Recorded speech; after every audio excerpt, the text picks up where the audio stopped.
Hello, YouTubers.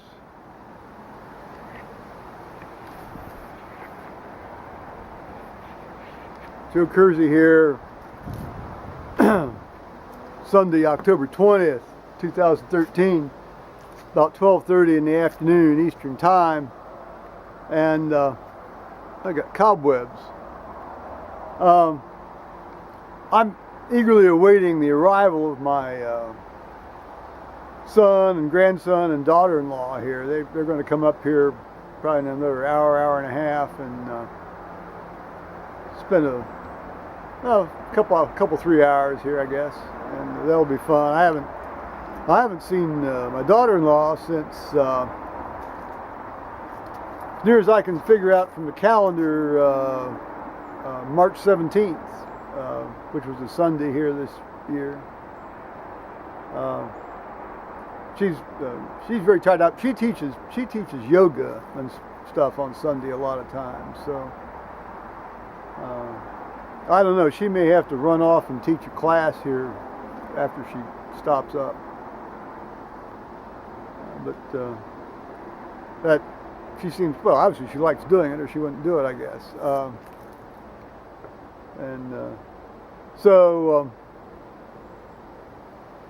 that'll be good to see them all again. Hear about Carter's sort of pre-kindergarten preschool. It's not really a preschool. They do it like an actual sort of kindergarten, but it's like pre-kindergarten. So I'll be interested to hear about that, some more about that. And, okay, we'll see how the afternoon develops here.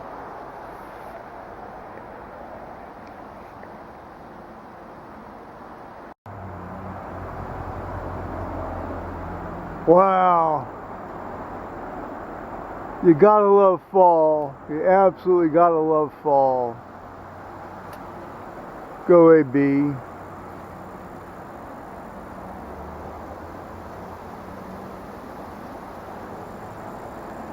And here's our glorious sycamore. Get out of my face, bee.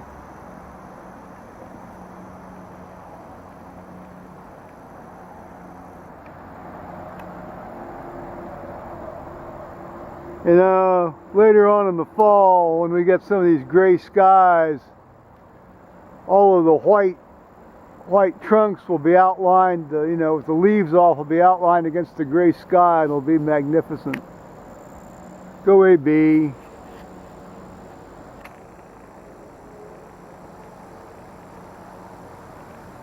And of course, here's God's hackberry.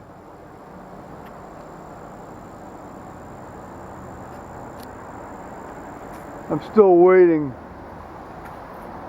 for my son and daughter-in-law and grandson to show up. It's about 1:45 right now. Well, Thomas has arrived, and we're awaiting the arrival, perhaps, of Kelly and Carter. But meanwhile, we fell into a discussion about sort of, you know, elementary math, and well, what happened is we're talking about just being able to tell analog time off a clock. Oh yeah.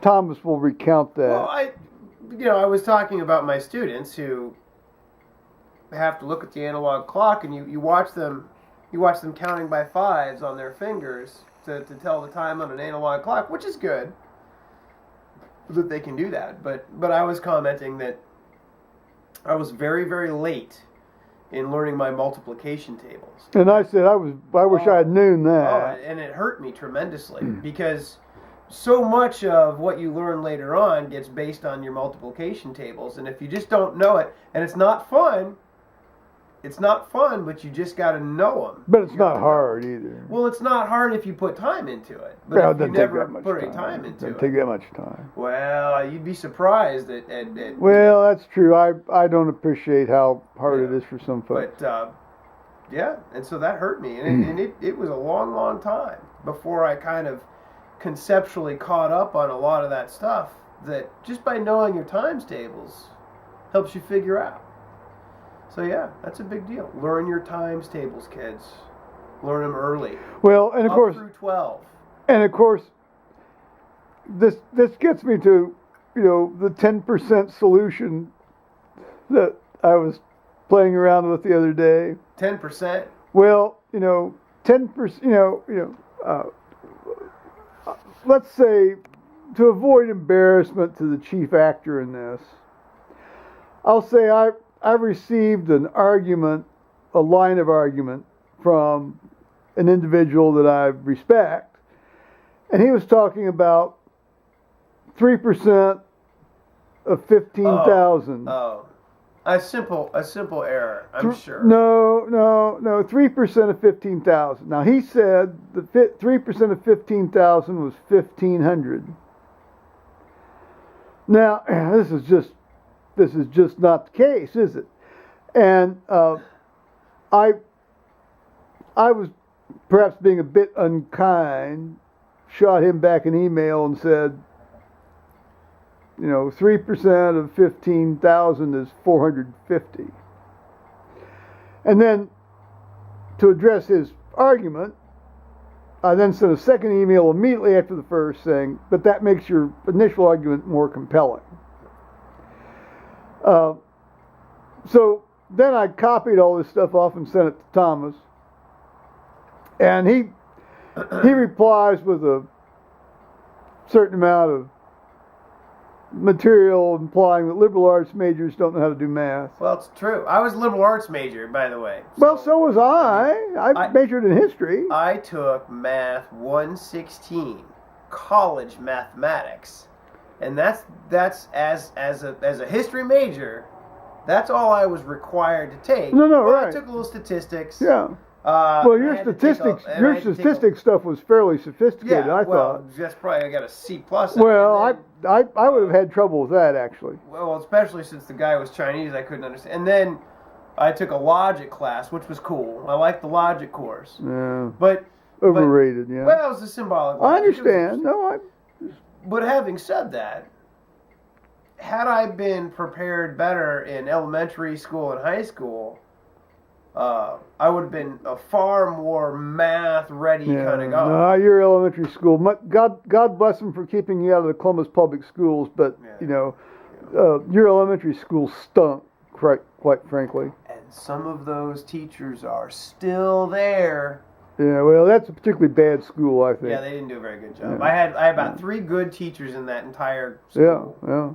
And they were great. Yeah. Those 3 good teachers are, wild. Well, and you always remember those, don't you? Yeah. But then there's some of them there that should just be, put to pasture. Time servers. Yeah, put to pasture. Just, Maybe not sent to the abattoir. No, they were not waiting for the abattoir, but perhaps put out to, well, not to stud, but put out to live a life of peace. Like the alpaca, that it served its purpose, and so now it can live in the field with sheep. Yeah. Oh yeah, because they like to be with sheep. Well, they'll protect the sheep. Well, and you have to have a companion animal for a llama or an alpaca type animal. There you go. Yeah. That's state law now in Ohio. You cannot just have a sole alpaca. No, you have to have. You have to have at least 2. You have to you have to have a companion animal for it of some variety. So like a sheep. Well, or a goat. Yeah. Well, they are intelligent creatures. Oh yeah. And they make nice sweaters. Well, yeah. Well, that's how our coroner died. Our former coroner died. She raised these llamas and she came home and she slipped on some stuff and brained herself and died. That's not a good way to go. No, the alpacas were distressed. I don't know where they ended up. Well, the llamas were distressed. Well, learn your times tables, kids. That's the message from this. You need to know. Start from zeros and go up through 12s. Yeah, and learn how to tell time on an analog clock. Yeah, without counting on your fingers. Come on. Well, at least they knew they're 5, 5, 10, 15, we are 20. Talking about junior high students. 25. Well, it's amazing to me. Oh, Well, of course, now to draw the conclusion of the 10% little episode. 10%, 3%. Well, yes, but it is a 10% thing. When I go over to Giant Eagle to buy my wine, I buy it in case lots. Now, Giant Eagle gives you a 10% case discount when you buy a case of wine. So, let's just say that wine, those 4 cases cost, or 4 boxes that are case equivalent, cost $64. Now, quick, what's 10% of $64? Well, it's $6.40. Because all you have to do is move the decimal point over by 1 space. And I have seen cashiers down there pull out a pad and pencil and have to, or yes, their calculator, and calculate this stuff. When I worked for Big Bear, when I was a young 15-year-old high school student, the very first thing they make you do for the application process is take a math test. Good. Simple math. Addition, subtraction, multiplication. They don't even put division on it, for crying out loud. Well, what's interesting is now, of course, Big Bear is now bankrupt and gone. Well, yeah, but the one good thing is I can figure change in my head. Well, that's true. That's true, you know, and as far as the practical stuff. But what's to expand on this briefly is that the guys that don't pull out the pad and pencil to figure out the 10% discount on the wine case is they just punch it in and it's close to 10%, but very rarely is it dead on. Well, I suppose, do they get a partial credit for trying? Is this like horseshoes? It's like when the kids want to figure out their percentages for their test scores, and I've got some oddball number of points, right? So, you know, I might give a quiz that's worth 23 points, which I do a lot, and they get 19 out of 23, and they want to figure out their percentage. I don't let them use calculators. New rule in my classroom this year. You want to figure out your percentage? You do it on paper, buddy. Yeah. And it's not that hard. You stick a decimal point up there and start adding zeros. Well, you know, it's 23 and the 19, you know, and of course then you have to sort of, you know, then you have to sort of, oh, dude, that. Well, see, that's astonishing to me. Well, it's just lazy. It's lazy. They don't want to do it.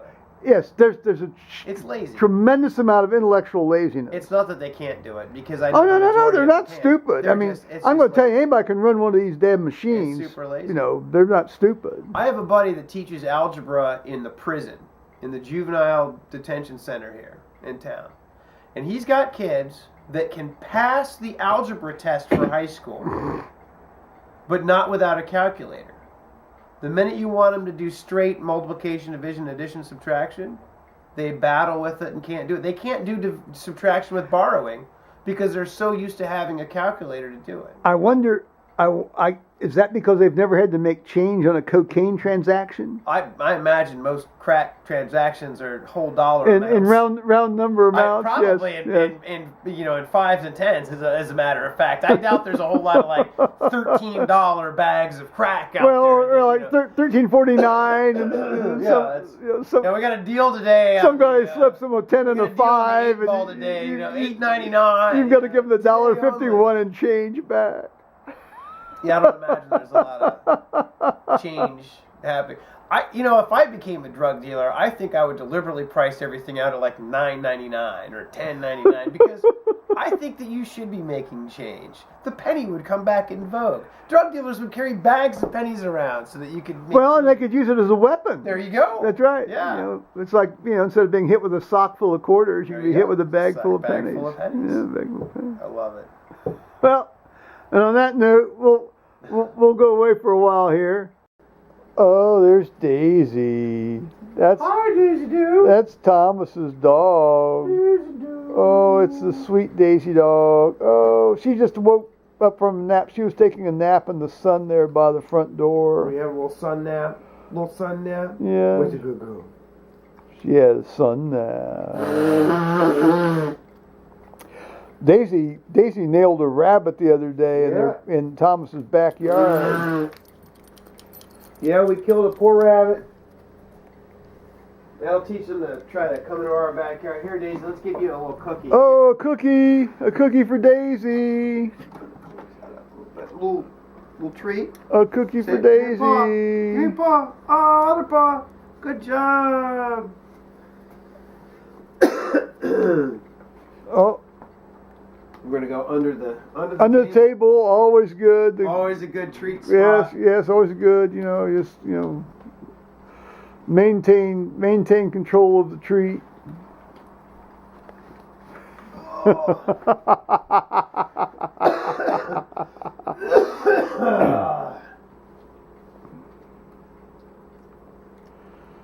How's that going? It's been a while since there's been a dog in the house. Yes, it has been. Come on out here. It's been a year and a half. Oh, I love you. You're been my very a year best and girl. a half.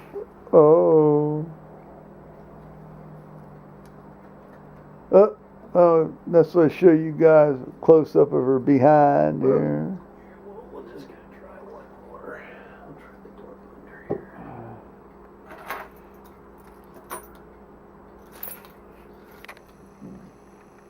Hello, YouTubers.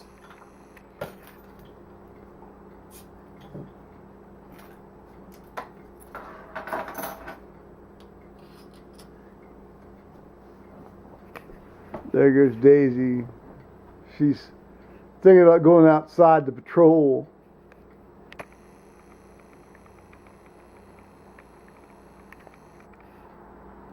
Daisy on the case. D-Dog on the case. What are you licking?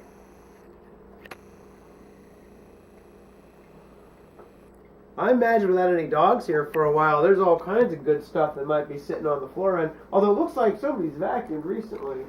Well, not as recently because we don't have to vacuum as frequently anymore. I think Paul's only vacuumed twice since Shackleton died. Good heavens. Oh. Kelly sent me this picture here. I'm trying to decipher who's in it. I can't tell if that's Scott. Oh, that's Scott. Yeah, so Scott's over there. They're still having this sort of play encounter over at Thomas and Kelly's place, and some of his buddies are over there with their kids. Well, that's probably why he called me. He had called me. I bet he was calling to see if I was going to be there. Oh well, these things happen. Well, He blew me off on my guys' night out, so. Well, he didn't blow me off. He had a prior encounter or a commitment. well, that's one of the joys of married life. He was speaking at a local computer geek meeting. Oh.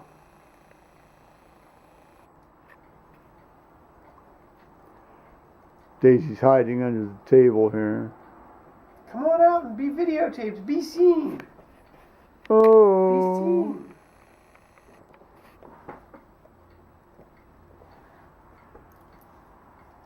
Yeah, it's good to have a dog in the house again. You're my good girl. You're my good girl. You're my good baby.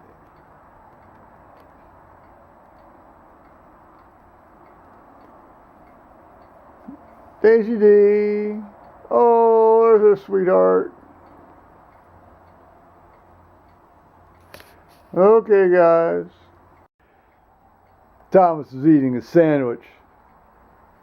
And Daisy D Dog is anticipating having some sandwich. No. Having some sandwich action. Ham and sausage. We made it out of some ham and sausage there that Paul had brought home from the hotel. God bless the hotel. God bless hotel. and then we of course dressed up a little bit with some bread and Hellman's and mustard. No, man. This is my sandwich. Yeah. I'm so sorry. The hotel takes good care of us. I'm so sorry. Oh, Paul's home. Daisy's very excited. Paul's home. Daisy's excited. Oh, who is it? Who is it? Oh. Who is it?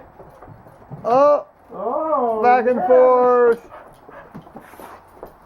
Scratch it out. You never know. Scratch it out. There's Paul. BDB. Who is it? Oh, Paul. Oh, goodness. Oh,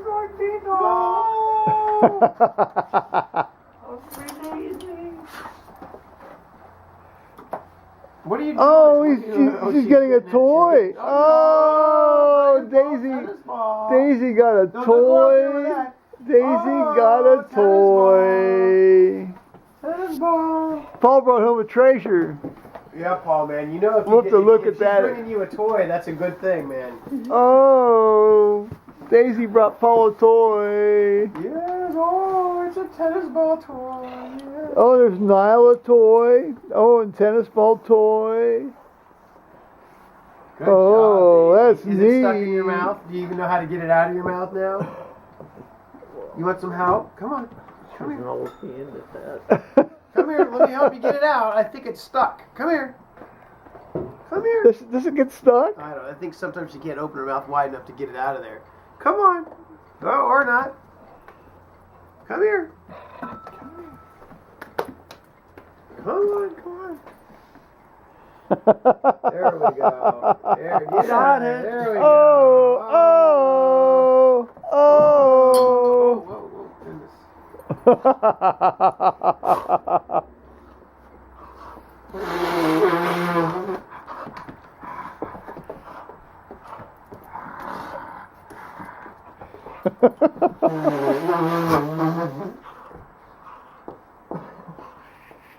Good girl, Daisy. Daisy gonna use the drawing table today? No, that set that up for Carter. It turned out Yeah, well, that- I thought Carter and Kelly There were was some- going to join us. there was a previous social engagement. Apparently not. Apparently it was not to be had. Oh. Oh. Oh, it's very exciting. Oh, lots of good stuff.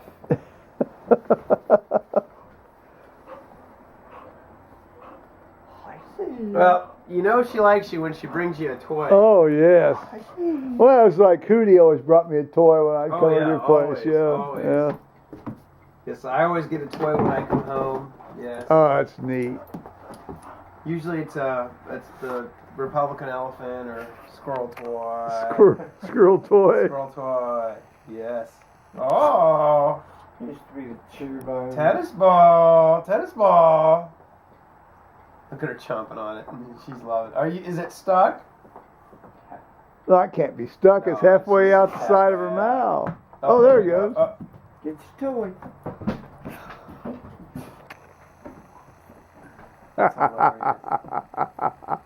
Good girl, Daisy. Good girl. Smell again. What a good dog. It's very exciting. Thomas and D-Dog are getting ready to go, so we'll follow them out. Bye, YouTubers. We're departing. Careful, you guys. All right, D-Dog, you ready? Now, don't go running off towards the street or anything. Stay right here. You go ahead and close the door because I have to I come got out separately. I got you. Yeah.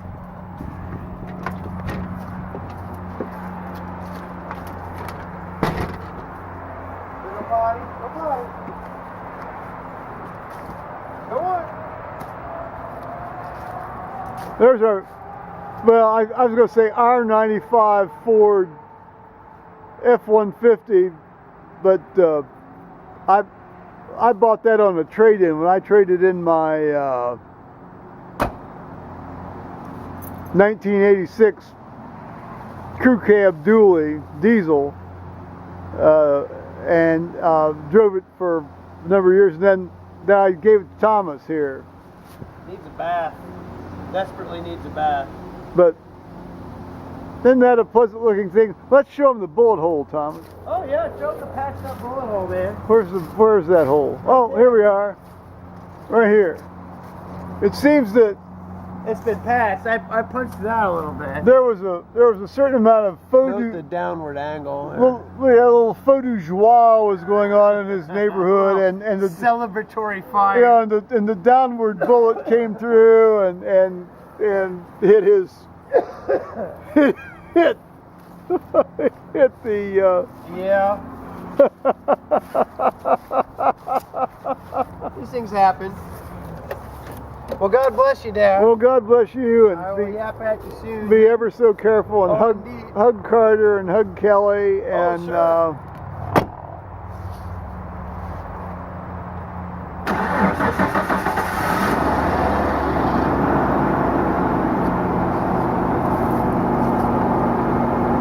Oh yeah.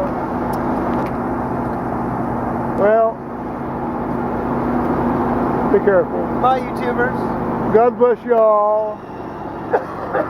Bye, Daisy D. Say bye, Dave. Daisy's looking very on alert. Excellent. She's ready. She's knocking down my dog towel. Oh, dog towel's gone. Oh well. Oh well. These things happen. Well, hug Carter and Kelly. I will. This should be up here presently. Well, as presently as you can get when you're uploading something like this. Well, I will show them the video. Alrighty. Bye-bye now, guys. Bye, Dad. Both Thomas and YouTubers. Bye, YouTubers.